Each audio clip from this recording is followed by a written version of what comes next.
Okay, so this episode, a little bit of backstory. Like, Nick, you wrote this blog a while ago called Honestly Speaking. And Ashley, you refer to it when we do these events around the country. Before the video course, we used to take really the Sexual Integrity 101 content, and we took it around the country. And you would talk about this because one of the things that is a really, really difficult part of group is disclosure.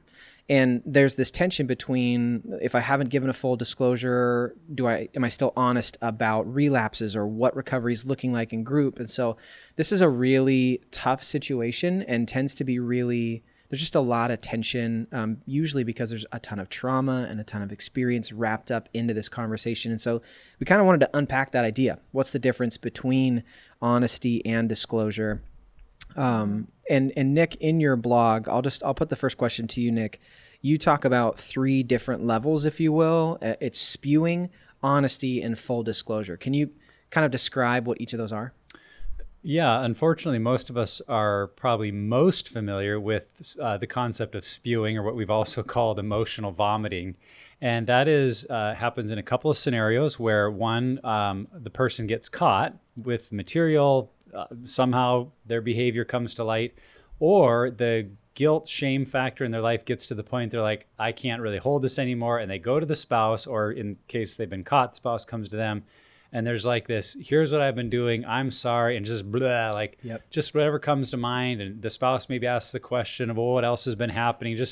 It's kind of this, get it off my chest, get it all out there. And in a sense, it feels right. It feels like I'm going to come clean and I'm just going to start fresh. And the heart behind it, the motive is good, I think. And more often than not, we're trying to get back to a place of honesty and truth. But what gets missed in that spewing or emotional vomiting is we're just very guilt driven. We're just trying to get it out. But just like, if someone gets sick in our home, they maybe feel better, but the rest of us have to deal with the mess and the cleanup, and it's not pleasant. And the truth is, there's usually a lot of things that don't get said, that in that emotional spewing, significant pieces get left out. We sugarcoat the truth. We say as much as we think we need to move on.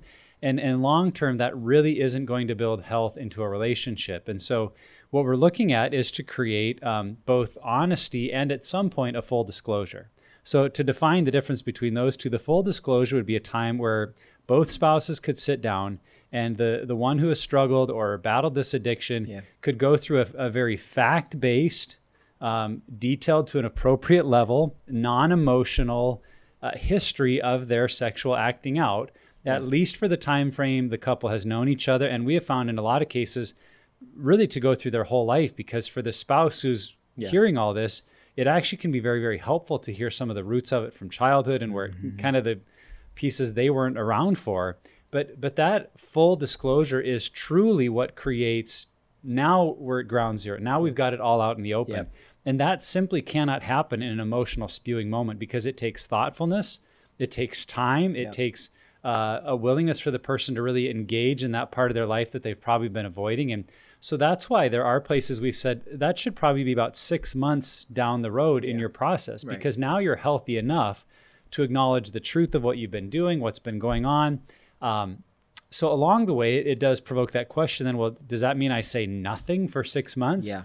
And that's the side of learning to be honest about current struggles. And what we're recommending is, if there continue to be patterns of relapse, those relapses need to be shared with the spouse, because otherwise it's just creating more damage and ammunition when you get to the full disclosure, that they're gonna be like, wait a minute, what's been going on these last few months? And so it's learning this balance. And honestly, it's not easy. There's a tension to this of saying to a spouse, I want you to know I'm committed to living in this new way, to being a person of integrity, having purity in my life. And I'm moving towards that place where you're going to know everything. But right now, I'm focused on my recovery and healing. And I'm committing to you that if I cross these certain lines, I'm going to be honest and tell you, because you need to know, and you need to have that trust that I'm moving in the right direction. So that's kind of the distinction. The emotional spewing we don't recommend. The full disclosure is something that needs to happen, but usually eventually. And current honesty is learning just to have that conversation, to acknowledge when I've crossed those lines that I've committed to not crossing. Yeah. Yeah, I think the thing with spewing too is you don't tend to actually cover much, just kind of what happened in the moment. There's a lot of things that tend to get missed. And so as someone is, spewing, they feel better, but it's still not a full picture. And I don't think that honesty in and of itself is a full picture either. But I've heard this said before, like if you're writing a story, there needs to be a beginning, a middle, and an end. And if you're just looking at the end of the story, you don't actually understand the complete story. And so that's the idea of working toward a full disclosure, is so that you understand a little bit, which I know we'll get into in some of the next questions. Yeah, I guess what I would add to that, to what Nick said, is just from the spouse's side, with the spewing, it also feels like,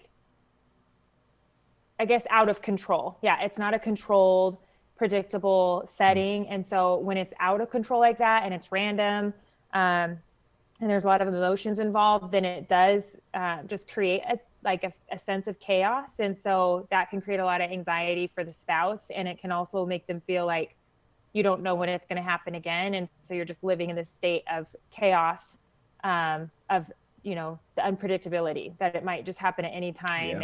And be triggered and remember how that felt. And so the more predictable and systematic it can be, even if it is a confessed relapse, a current honesty, if there's still a method to it and a process of, I reach out to my group, and it kind of helps take the emotions down a notch, just so it feels more stable for your spouse. So yeah, I guess we'll get into that more in some other questions, but doing whatever you can to reduce the emotional shrapnel in the moment is best. Yeah.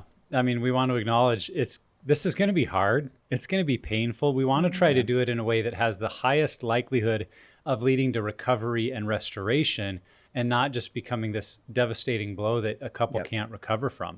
Because let's be honest, there's no easy way to do a hard thing. It's going to be messy, but if we can create, as you're saying, Ashley, some structure to it, it can really increase our chances of growing from it.